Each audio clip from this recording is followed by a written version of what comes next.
Hi hello. ശരിക്കും പറഞ്ഞാൽ ചക്കയുടെ മക്കളും ടെയും കാര്യം കേട്ടോ നല്ല രസമാണ്. ഓരോ ദിവസം ഓരോ കാര്യങ്ങളാണ് ഇവർക്ക്. നല്ല ഇപ്പോഴെത്ര സമയം പോകുന്നതെന്ന് പറയാനേ പറ്റത്തില്ല കേട്ടോ.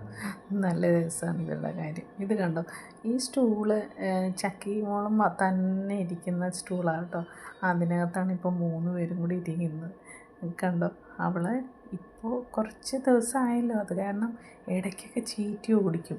പക്ഷെ പിള്ളേർ വിടത്തില്ല, അവർ പുറകെ നടക്കും. എന്നിട്ട് പിന്നെ കുറച്ച് സമയം ഇങ്ങനെ ചീറ്റി ചീറ്റി ഓടിക്കും, വഴക്ക് പറയണ പോലെ. അത് കഴിഞ്ഞിട്ട് പിന്നെയും പാല് കൊടുക്കും. അങ്ങനെ ദേ 3 പേരും കൂടി അതിനകത്ത് തിങ്ങിക്കിടന്ന് ഉറങ്ങുന്നത് കണ്ടോ, എന്ത് രസമാണ് നോക്കി. ഇവർ രാവിലെ കുറേ സമയം എൻ്റെ പോകും കേട്ടോ. ഇങ്ങനെ ഇപ്പം ഇവരെ നോക്കി ഇവരെ കളിപ്പിച്ച് വരുമ്പോഴത്തേക്കും കുറേ സമയം പോകും. നമ്മൾ രാവിലെ പാല് കുടിച്ചു, തേങ്ങ കഴിച്ചു, ദോശയും കഴിച്ചിട്ടുള്ള കിടപ്പാണ്.